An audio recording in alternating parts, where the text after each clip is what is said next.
பால் கொடுப்பா பால் குடிக்கும் பிள்ளமுவா பார்த்தே பசி மறப்பா இளவட்டமான பின்னும் எண்ணெய் தேய்ச்சி குளிக்க வைப்பா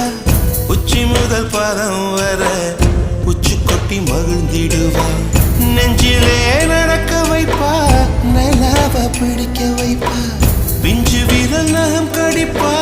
பிள்ளை எச்சில் சோறு தின்பா